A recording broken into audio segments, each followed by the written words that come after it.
The beginning of Gilas Comeback Tour begins now in 2024. At yun yung pag-uusapan natin sa panibagong episode ng License to Shoot podcast. I am Miggy C together with William Go.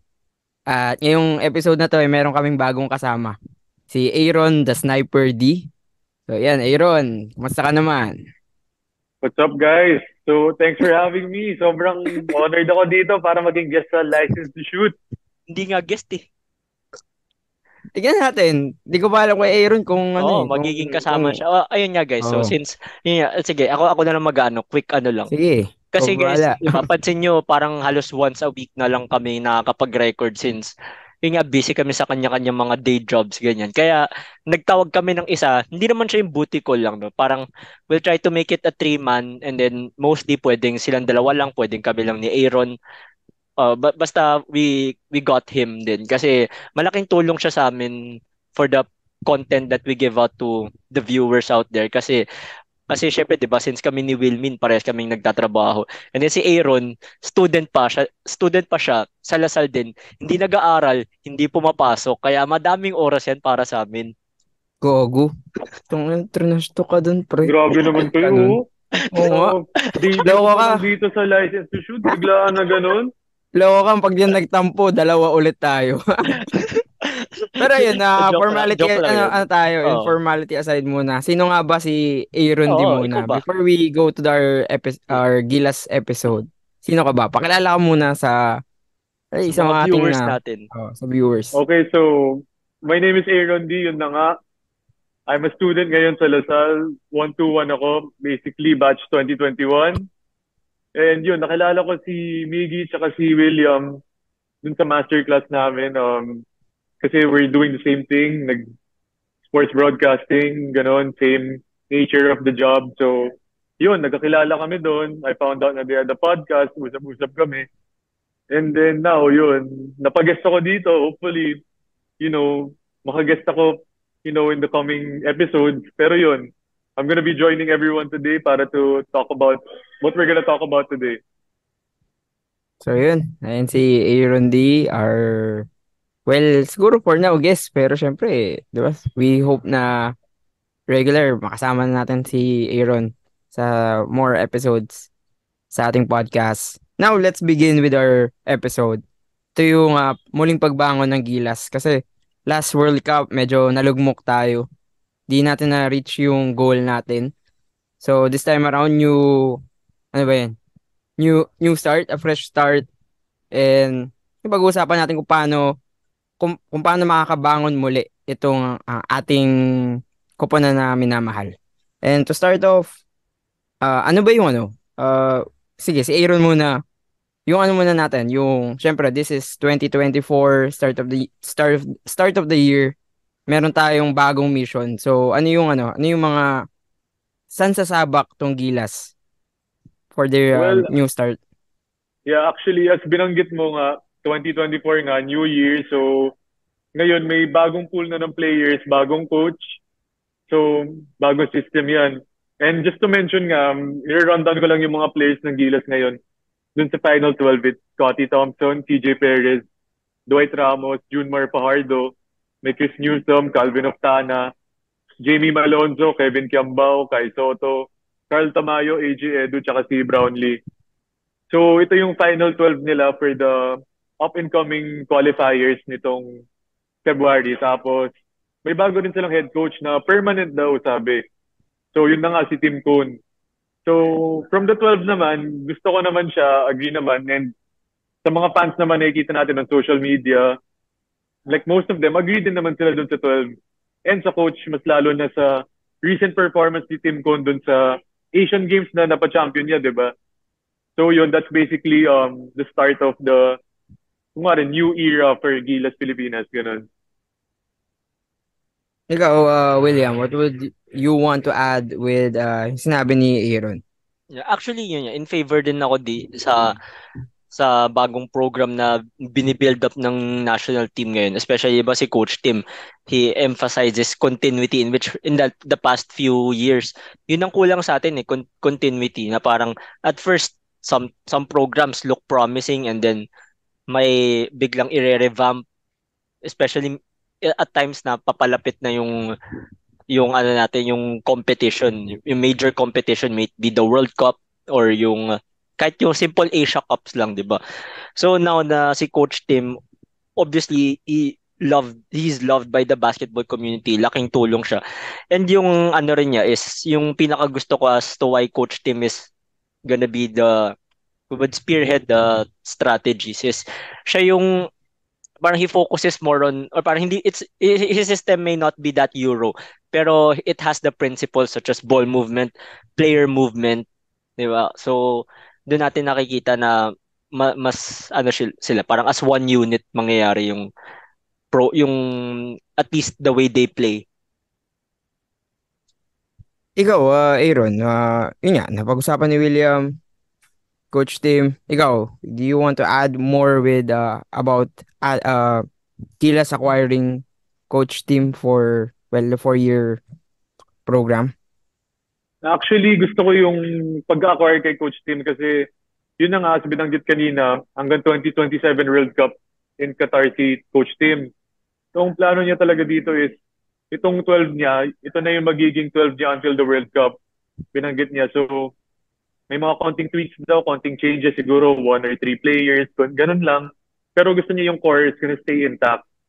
So with that being said, parang sabi niya, kahit mag-Asian Games yan, kahit mag-SEA Games yan, kahit mag-Olympic qualifier pa yan, any FIBA event, any basketball event na Pilipinas magre-represent, gusto daw niya na intact yung core niya, which is, yun na nga, sinabi ni William kanina, di ba? Like, yung continuity talaga kasi nung mga last windows natin, last World Cup, yun talaga kulang natin kasi mag-iiba yung team. Kita mo, biglang may U-Up team tayo na puro college players, biglang may papasok na puro pro.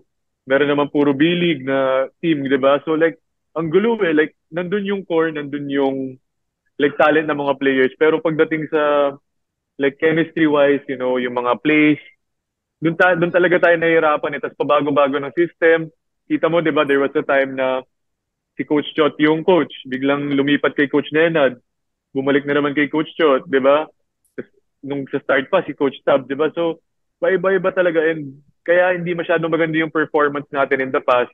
Even if yung talent natin for the players as a nation, di ba? Kita mo naman tumataas na, di ba?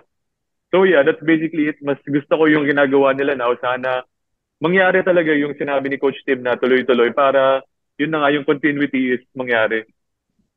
And to add to it lang, quick lang, Sige lang. merong commitment na kasi 'di ba minsan may last minute magbe-beg off or sa simula pa lang magbe-beg off na agad. Although we respect the reasons naman for these players begging off. Pero ang yun nga, ang gusto ko is most of them nag-commit talaga sila to play for the national team. Siguro to add lang kay Aaron lang din.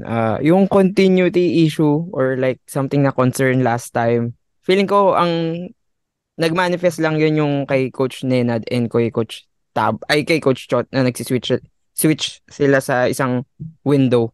Yung kay Coach Tab, di naman yun, like continuity issue.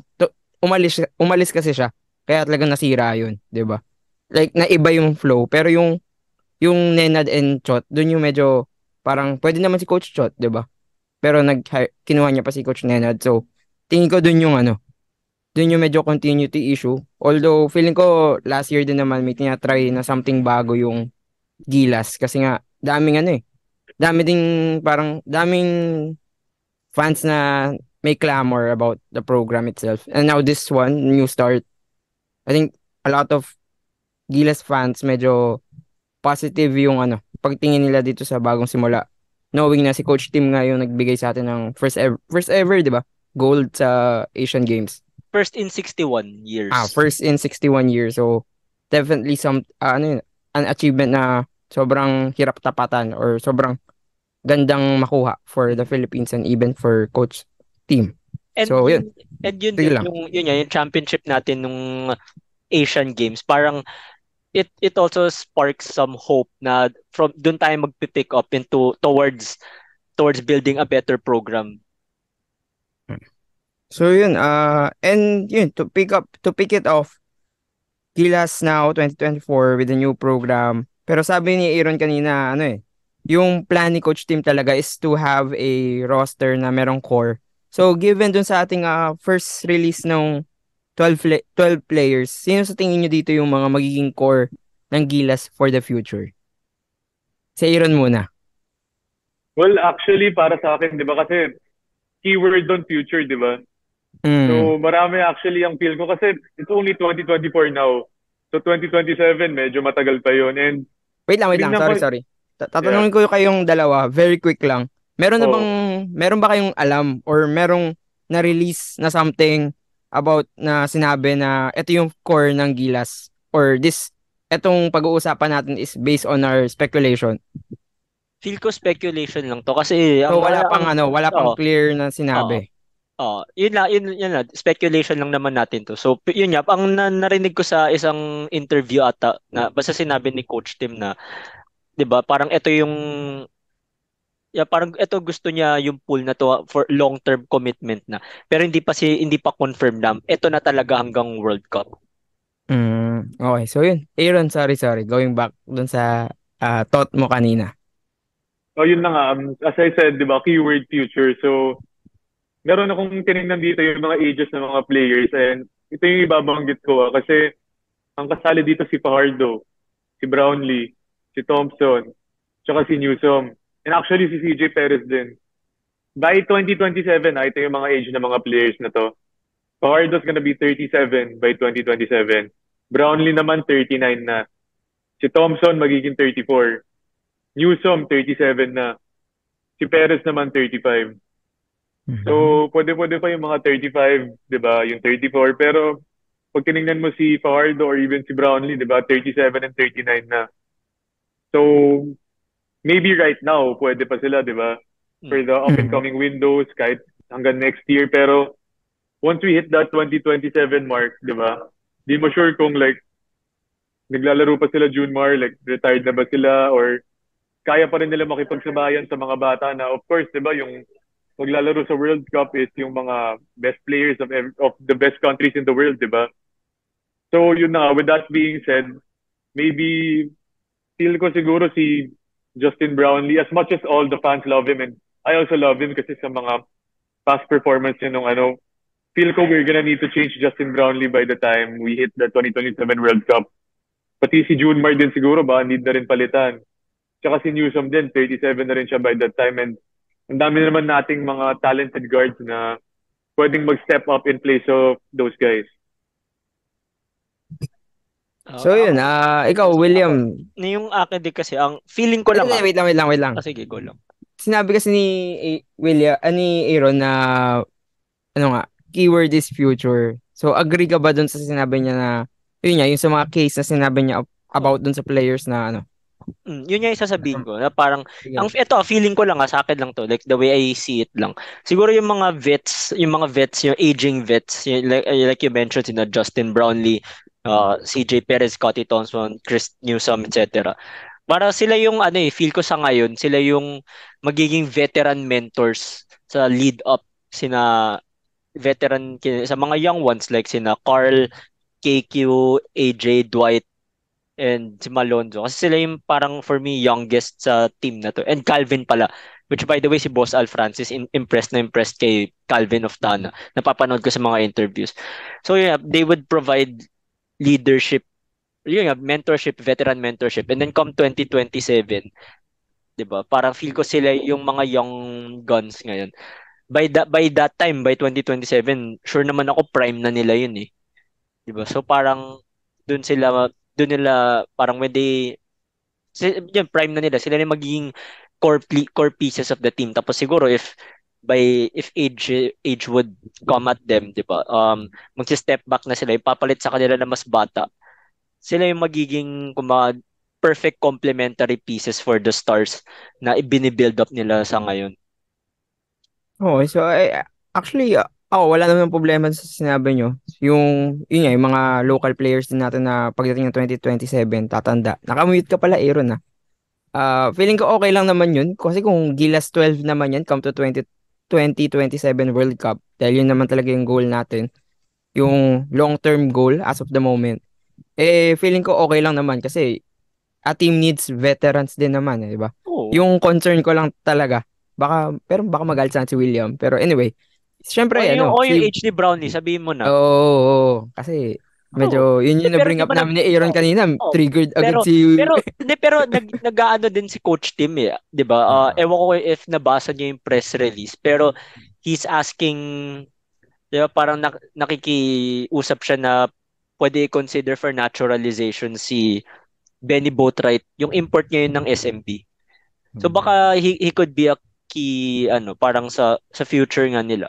Although ang gusto ko si Angie. Oo, pwede yun si pwede. Ange actually. Kasi ano din naman eh, nandyan na rin naman eh, naturalized na si Ange, Oo. At nasa saka big playing, man eh. Tapos parang he has the size and may ano din siya, may outside shooting din siya. Gumana naman kay Coach Tab yung front court na Ange and Kai nung mm, bubble, 'di ba? Kahit kay Coach Tim nung Asian Games, di ba? Nandun rin si Ange. Oo, yun nga. mm. So may Ange tapos June Marden. So nakikita natin niya parang si Ange is the modern, he could be a modern day big man. Or he actually is a modern day big man. Pero yun, Saka yung going ano back to my yung ano lang. Sige, sige, ikaw muna, Aaron. yung isa pang binanggit si ano, may isa pa silang naturalized player prospect si Onyeka Okongwu, Oh, di ba? yun yung malupit yun. Yung sa Atlanta dati, Yeah, di ba? Yun yung Ngayon. parang sinasabi ngayon. Current pa nila. rin. Defensive big man naman yun. Medyo parang Ange din yun, pero syempre yun, NBA eh. Oh, So, yun parang, din. so maganda yung, parang maganda, di ba? Si Okongwu. Pero sa akin, siguro kailangan natin yung medyo larong PBA import na na naturalized player. Like someone who will score. Yung mga parang Brownlee. Kasi Mga Andre sabihin mo, Blatch, ganun. yung medyo parang Justin Brownlee. Parang Someone na, kaya makisama sa ano. hindi, parang yung Kaya nga, parang may Mamba mentality. Kumbaga kung ano yung buhat. ginawa ni Buhat. Kasi si Ange, as good as an player si Ange MVP sa UAAP. Parang di ko pa nakikita si Ange na parang yung magwala ng puro tres, puro inside, 'di ba? Oh, Kayod yun kayod din. Na kayod parang kalabaw. takeover guy. Oo, kasi ano eh. Pero Yun yung wait lang, kailangan time out, natin. time out, Sige time lang, out, sige time out. lang. Masyado, wag tayo masyado, alam kong for the future to, pero wag tayo masyadong lumayo. Sa ngayon mo, Eh, focus muna tayo sa ngayon. kaya nga, pinag-uusapan kasi natin yung roster and yung Oo nga. core. So, yun yung ano For natin. the So, upcoming window, how will they sige, square off? upcoming window. Sige, Next week sige. na yun. Next week na yun. Ito, I have some info dito para sa upcoming window. Sige. Sabihin mo din kung sino kalaban natin tsaka ka-group Hmm. na lang para meron So, tayong ano. just to give a quick explanation lang. So, again, dito sa upcoming window, it's a FIBA Asia Cup qualifier. Okay, so basically they're playing dito para makasecure ng slot dun sa FIBA Asia Cup 2025. So tatlong window to, may Feb 2024, may November 2024, tapos may Feb 2025. So yung top two teams from each group yung makakapasok sa FIBA Asia Cup, which is gonna be held in 2025. So basically yun, nagka-group na, 'di ba? So ang ka-group natin, we're in Group B. So it's Philippines, Chinese Taipei, New Zealand, and Hong Kong. And I believe na Feb, Feb 22 may laro na tayo. First game natin against Hong Kong. Tapos second game naman natin is against Chinese Taipei, which is on Feb 25 at the Phil Sports Arena. So ito yung first two games natin for this window. And if I believe correctly, sila Carl Tamayo, sila AJ Edu, tsaka si Kai, umuwi na dito sa Pinas para mag-training na. So yun, at least ngayon nag-start na. It's only Feb 13 today. And then, yeah, nag-train na sila. So, yun, Hong Kong, tsaka Chinese Taipei, mga kalaban natin for this month. So, how will they square off, William? Tingin mo? Kung bigyan mo kami ng mainit na prediction agad. Ilan? Feel In ko two games. kaya naman, siguro kaya natin i-sweep yan. Hong Kong and Chinese Taipei. Kaya. Definitely dapat. Feeling ko din naman kaya yan. Kahit sabihin mong hindi pa sila kompleto as of the moment. Pagdating dun. Oo, tsaka yun, ito player for player, 'di ba? Parang ano rin eh. Yung mga players na to, kita mo na pang-international din ang laruan nila, eh. 'Di ba? They have the size, the length, tapos outside shooting. Sila, lahat to may magandang tira sa labas eh. Yun yung ano ngayon eh. Tapos defense pa, lahat naman to perimeter except si Junmar. Although si Junmar, interior defender siya pero minsan may mga times kung kaya niya dumefend sa perimeter, 'di ba? Kaya niya. So, yun ang yun din ang nakikita ko kaya natin na ma-sweep tong tournament na to, window na to. Kasi yun, parang we have the right tools and the right play styles. The fit, yun pala, the fit. Ikaw, Aaron. Yun, same. It's either sweep lang or if di natin to ma-sweep, sobrang disappointing yun kasi mga sure win talaga to dapat. Chinese Taipei and Hong Kong. Yung Hong Kong, feel ko dapat tambakan ng Pilipinas yun kahit 50. Kasi we always do naman, di ba? Tama, tama, tama. Wait, Yun, hot tinatambakan take ba natin yun. ng 50 yung Hong Kong? Hindi ko na maalala eh, pero Alam ko kaya parang natin tambakan, pero hindi yung ka, mga 50 na sinasabi mo. We blew them well, out by 50 nung oh, 2015 FIBA Asia panis. Cup. Jason Castro, Analyst yun Andre eh. Blatch. O nga pala, Tambak sila ng 50 nun. So, sa Ito bagay. namang Chinese Taipei, medyo on and Ito off yung yung team ano, nila, di ba? ito yung parang kaya makipagsabayan. So, it's either kaya nila makipagsabayan or tatambakan natin sila, di ba? Hmm. Kasi may time din nung 2013 FIBA Asia Cup, yun nandito, di ba? Tinalo tayo niyan. Home court pa Oh. natin. Pero on paper, mas malakas tayo. Oh, definitely. We're Hmm. always stronger than them on paper. Pero yun na nga, you never know what you're gonna get with Chinese Taipei, di ba? Oh. Minsan, sasabay sila hanggang fourth or minsan, tatambakan agad, di ba? Yeah, at saka with the development of basketball, 'di ba? So baka nakasabay at least parang naka-step forward sila sa development, 'di ba? 'Di ba sa SEA Games nga natalo na tayo eh. So it shows na talagang everyone's catching up na. pero syempre, good blowout win or even a slugfest kind of game, dapat panalo Gilas for this Oh, 2-0 kasi ay for this window. 2 games in February. Kasi yung lineup nila na babalikan lang natin ulit kasi feeling ko meron tayong mga hindi napag-usapan dyan sa lineup na yan is too good enough to be beaten by Hong Kong or Chinese Taipei. Even na sabihin natin nagsa-start pa lang yung Gilas, parang mahirap isipin na matatalo. 'Di ba? So, balikan lang natin yung roster. Kayo personally, sino ba yung mga tinitignan nyo dyan na excited kayo? Kiambao. Kiambao Oh, and Carl. actually, Kiambao and Carlio, tama. Kasi kakapasok lang nila, di ba? Like, nung last World Cup, wala silang dalawa, di ba? Hmm. Ako, Actually, alam sige, ikaw mo, muna. Go lang, ikaw muna. alam mo sino ako, I'm really excited for, itong si Kai. Kasi, if you guys watched nung recent B-League, yung last two games niya, naka 26 points siya nung last game niya, 26. Basta naka double-double siya, I believe. Tapos nung game niya before that, naka double digit ulit siya, parang 18 points or something like that. So, yun na nga, yung laro ni Kai, nag-elevate right now. Kasi mas pinapalaro na siya dun sa B-League team niya. And then, after that naman, ngayon, first time niya maglaro under kay Coach Tim, which we all know, triangle offense siya.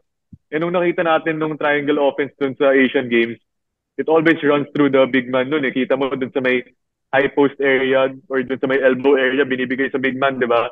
Then siya na yung nagsiset, siya na yung nagpa-pass, pwede siya mag-post, hand off, whatever he wants to do, di ba? And parang sa system ni Coach Tim, parang mabibigyan ng freedom si Kai na, he can try to facilitate, try to score. Mas may role si Kai dito. So, yun, we're gonna see more of Kai dito sa team ni Coach Tim and that's what I'm excited for. And I believe a lot of fans din may excite dito para kay Kai. Resurgence of Kai Soto, ginulat ang mundo. Yun yung inaantay Ito na natin naman talaga, di tayo. ba? Di kasi tama si Aaron na Oo. yun nga, if triangle yung gagawin nilang system, syempre it will somehow the big man will have a big impact on that offense, di ba? Oh, drop And it and si drop Kai it naman French eh. stand yun eh. Si Kai unicorn, someone who can shoot from the out. May Oh, range, yun din. may passing din, 'di ba? So pwedeng ma-maximize itong si Soto sa window in February. Pero ikaw, sino yung pinaka-excited ka and bakit? ako, yun nga, Carlin KQ. So, simulan ko si KQ. Okay, all biases aside, dahil alam na matagal asal tayo. Pero, we've seen KQ's, ano parang for his size, the versatility, di ba? Kaya nga ipapag-two-guard nga ni Coach Tim, di ba? Depende sa kung ano kakailanganin. So, di ba, parang that palang boost na yun sa team because yeah, KQ is a generational talent. He could defend, he can shoot, he can bang in the post. Basta whatever it is na kailangan, defense, kaya niya ibigay. So, na parang regardless of the role na ibigay sa kanya, hindi lang ito yung basta-basta ano lang, parang pilit. More of talaga magde-deliver siya, 'di ba? And si ano naman, at saka yung kay KQ din is athleticism na rin nag-develop through the years and lalong nagde-develop. So, boost din yun.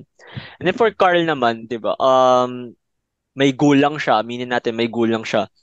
Kaya nga Ranidel 2.0 tawag sa kanya. Tapos stretch, big, kaya mag-wing, then kaya magbaba ng bola. So, parang generational talent, makikita natin yung generational talent niya. Tsaka yung sa combination naman nila ni KQ, nakita naman natin yan NU high school pa lang na dinodominate nila yung competition. Now na, oh sige, the competition is way bigger, way tougher than what they had nung UAAP juniors. Pero yung ano rin nila, yung growth and development nila, big and ano din, big and yun, malaki yung development nila.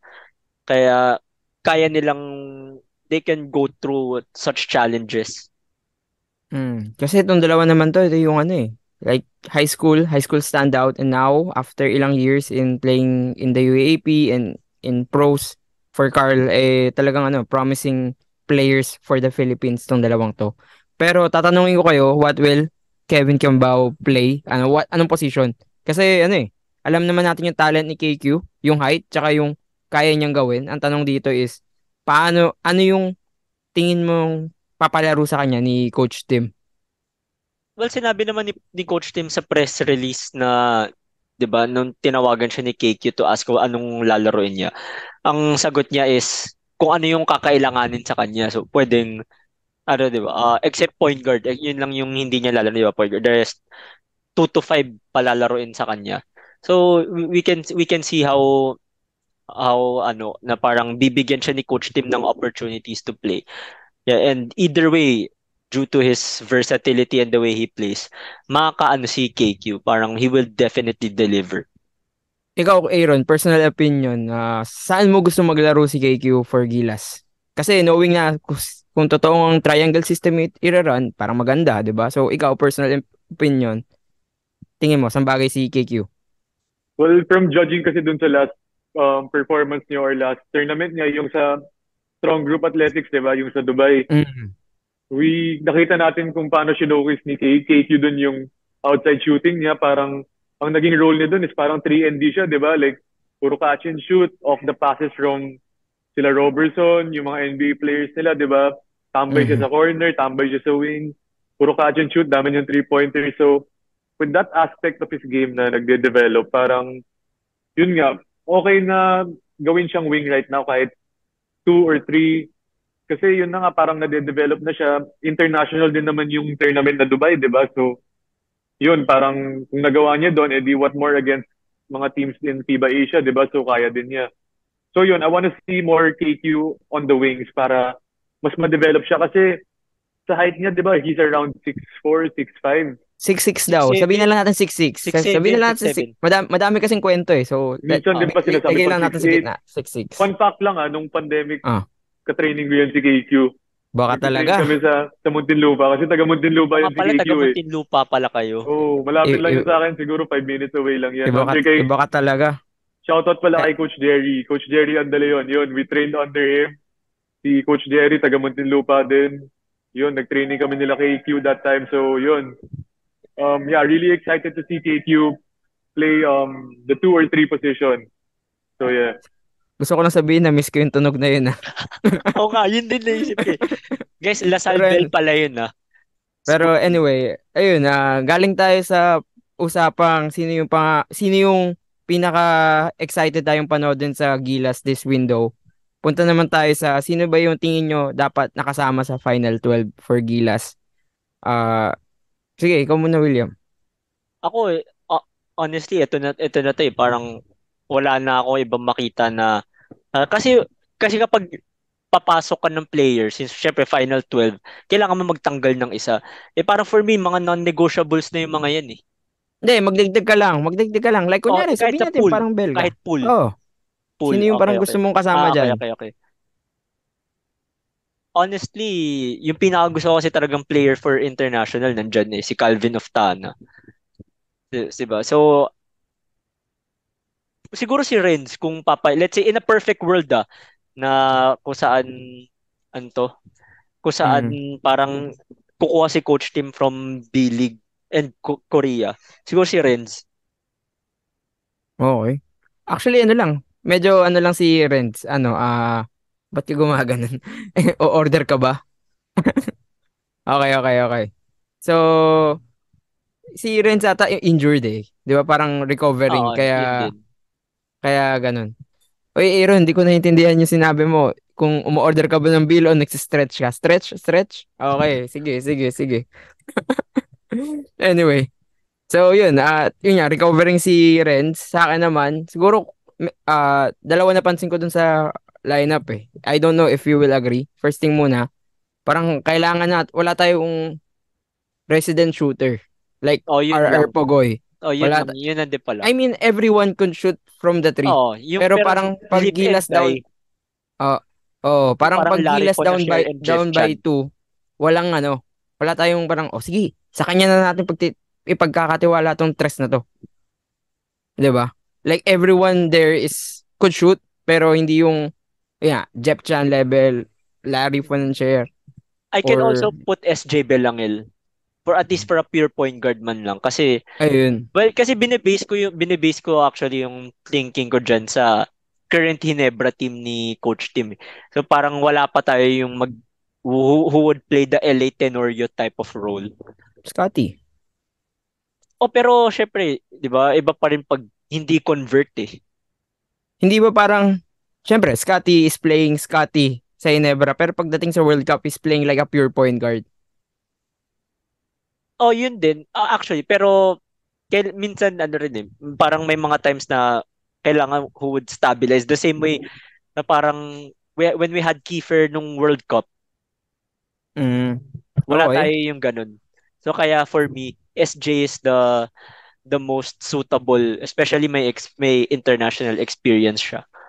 Okay, sa akin tama naman yun na parang kailangan natin ng stable point guard, pure point guard. Pero tingin ko Scotty could step up on that level. Ang para sa akin gusto kong makita diyan na sana nakasama or kung paano siya masasama, hindi ko na alam. Parang kailangan natin ng shoot first kind of point guard. Yung parang off the bench na, Parang sige, RJ. parang oo, matapang ka, sige, ikaw bahala sa opensa, 'di Oh, ba? Parang wala tayong wala tayong parang RJ or spark plug off the bench. Check mo yun. RJ or Bolik sa akin.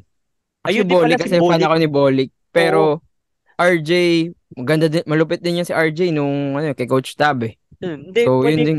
pwede din si Bolik kasi yun Mm. nga, pure point guard siya. Tsaka yung height niya, pang international. Kasi Mhm. si SJ, wala patang 6 feet yun eh. Sila ni RJ. Pero, I mean, pero matapang no, kasi to si oo RJ. nga, magagaling Oh. naman sila. Like, yung inaano ko lang, yung sinasabi, yung pinapoint out ko lang is yung height difference nila kay Bolik. Si Bolik kasi, I mean, may mga times napapanood ko, pag nanonood ako live tapos patron, nakikita ko up close si Bolik, ang tangkad niya pala pare. Ano yun eh, kasi 6'2" ata shoot, yun eh. shooting guard kasi si Bolik starting to Lasal. Then, nung nag-point guard siya Oo. sa San Beda, di ba, 6'6", di, actually 6'1". Yun na yung Oh, 6'1", pinaka-generous 6'2". ako. Oh, 6'1", Oh, 6'2". parang 6'1". Oh, anyway, Aaron, ikaw naman. Medyo na-stretch na namin for you, ah. So, Yun, ikaw, anong nag-angelus lang kanina dito kaya Ah, Kaya pala. Uy, no, kaya oo nga pala. pala. Oo, Mabait, mabait. mabait. kaya Tama, nagpa-mute tama. muna ako, di ba? O ganyan, Tama, ganyan sa tama. Lasal, 6 o'clock na nga Tama, pala. tama. Kaya ka pala. Okay, Kaya so. pinapa-stretch ko, di ba? Nagamit natin yung mga Okay, signal okay. natin, di Sige, ba? sige. Pero Tama, yun, tama. moving on dun sa sinabi mo, feel ko dapat idagdag dito kasi di ba nabanggit niyo wala tayong shooter or like yung parang mga Jeff Chan, di ba? Kung Oo. si Jordan Heading gusto ko sana masali Ayun din Mm. dito. pala. Ray Parks. Agree ako kay Ray Ray, yun nga lang yung age niya. Alam ko he's around 29 or 30 na. Pero kung, At least for this window man lang. for this window, for the next window, pwede pa si Ray Ray. Ay, si Ray Ray, tama. Pero yun na nga, agree din ako. I want Abando to be part of, Gilas. Jordan Heading. Kay Bolik din, gusto ko. Si RJ pwede rin. Actually, medyo mahaba tong list ko pero yun Sige na nga, lang. Wait, sorry, just to name some of those last na. guys. Time out, last na pala. I forgot. Balti. Oh, yun, isa pa naman yun. ako. Balti. And sakto yung age niya. Alam ko, is around 26 ata, 25, di ba? 27 siguro. Si Di ko din Balti. sure kung Sagad. ilang taon ni 27 Balti. sagad si Balti. Oo. And isa pang reason kaya ako gusto si Bolik kasi medyo veteran na rin siya kung maglaro, di ba? And like, Bata pa yan. nakalaro na siyang World Cup, di ba? Hindi siya World Cup. Asia World Cup qualifiers din siya. Ayun, World Pero Cup ang age niya, ano pa lang siya, 28 pa lang siya, di ba? Mas bata siya dito kay CJ who's around 30, who's around 31, 30 na. So, mas okay ito si Bolik kung papalaroin natin for this window and de-develop pa natin. Pero yun, yeah. If you want another shooter, naisip ko rin actually si Migs Oxon from Benil, di ba? Kala ko Aaron D sasabihin mo eh. Kala ko Aaron D. Si Oxon actually pwede siya, di ba? Kasi kita naman natin yung performance niya in Korea. Shooter siya, nakakaano siya dun sa system nila, international. So yeah, yun din. If you guys are thinking of another shooter na international, pwede rin si Oxon. Gusto ko yung Oxon pick. Parang mahirap gawing reality as of the moment. Pero gusto ko yun kasi underrated. Long term. Tsaka long term, pwede siyang parang development, And, kumbaga, di ba, project. Project. Tsaka may international, hindi lang FIBA, pero may international experience siya sa di ba? Nag-FIBA na yan. Kailan? Yung Batang Gilas days. Hindi, kasama sila. Seniors. Okay. Yung kay hindi pa siya kasali yung sa strong group dati, yung last year.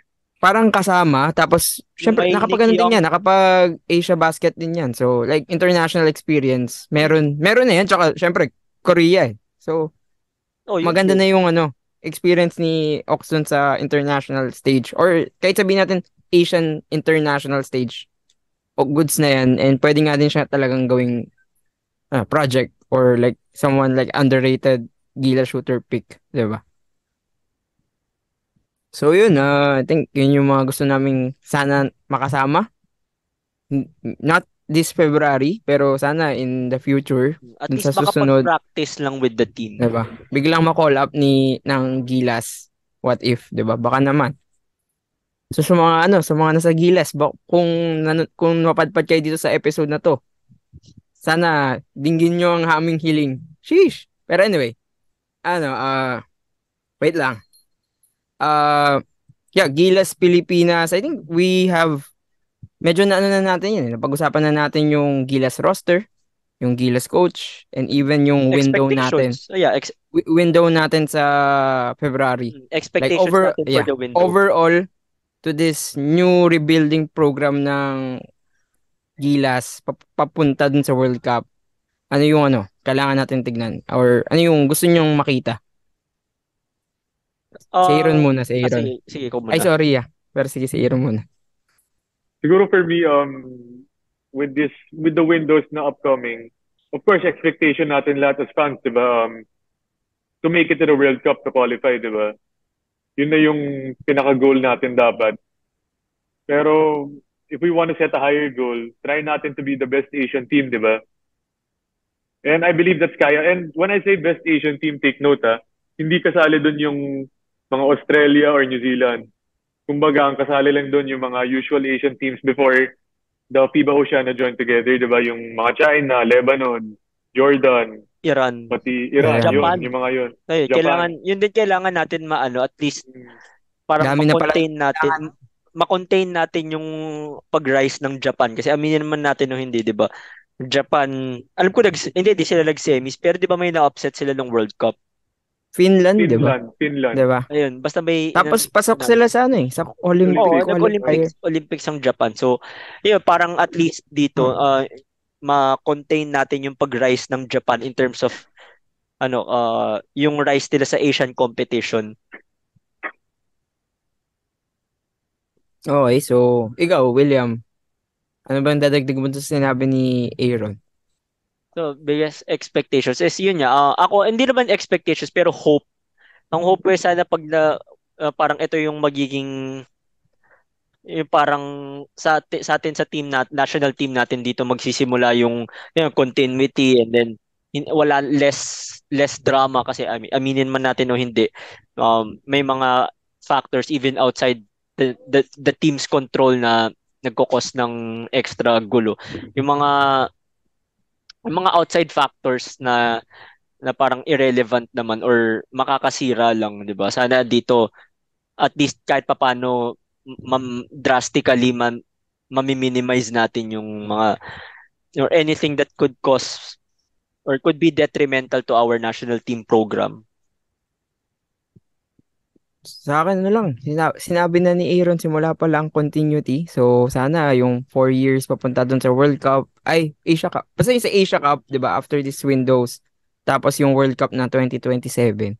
Eh, sana si Coach Tim, tapos meron tayong core na binubuo and binibuild up through the papunta dun sa World Cup. And yun lang naman yung gusto kong makita sa Gilas for well, this rebuilding season for them. Tapos kung ano man yung maging resulta, basta magsama-sama sila, tapos walang maiiba, walang biglang papasok na biglang biglang maiiba yung program, okay na ako.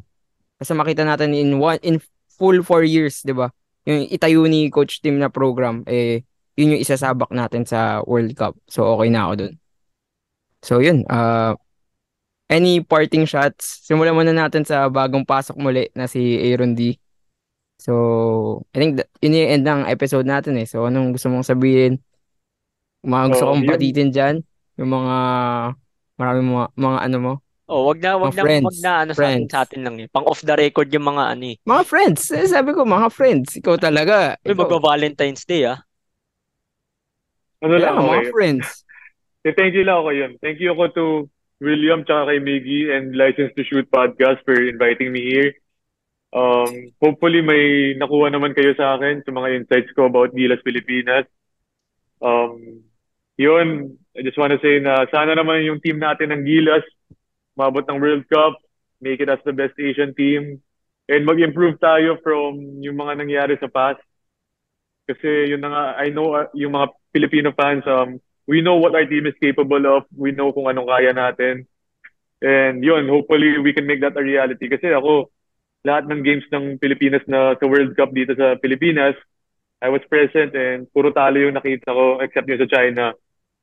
So medyo masakit yun as a fan. So yun na, hopefully in the upcoming windows, upcoming FIBA events, bumawi na tayo. So yun. So thank you so much to everyone for listening. So, yun. Ano lang. Si Aaron pala, lalagay mo ba IG socials niyan?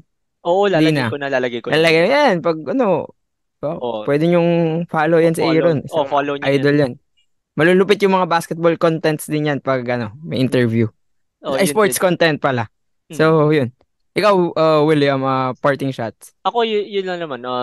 Sana suportahan natin yung national team. I mean, tayo as fans, 'di ba? Since hindi naman natin hindi naman natin control kung sino yung malaline up, sino yung coach or like what goes on in the program. So regardless, 'di ba? Support lang tayo sa binibuild up ngayon, especially now na parang yung hinihingi natin na pagbabago sa program is slowly ini-install na. Diba? O, parang tayong mga fans and tayong mga Pilipino, the best thing that we could do is to support and syempre maniwala sa ating national team and sa continuous development of the players who are who are going out there and want to give the nation more victories and possibly another championship sa Asian tournaments. Yun, mabilis lang akin. So, mga, ano, suportahan lang natin yung Gilas. So, mga, medyo nasasaktan pa rin dun sa World Cup. I think this is a new start. So, please give Gilas your trust once again and support them as much as you can then as well. And I'm just excited for what the program could bring. Or first ano pa lang, first window pa lang pero maganda na yung potential. So just want to see how will Gilas fare for the next World Cup. For the next Hoping na 4 makapasok. years. Oh, next Next 4 years. So, 4 years. yun. William, wrap it So, up okay, and so bahala. before we end it here, we hope that you could like, share, subscribe, follow us on all socials. Andito naman lahat ng socials namin. And since tatlo na kami, 'di ba? We like as I mentioned sa intro na pwedeng silang dalawa lang, pwedeng kami lang uli ni Wilmin or si Aaron.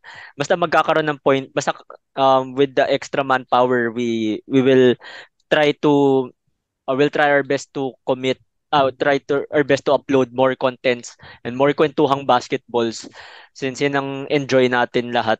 And until then, take it easy, stay safe, have fun.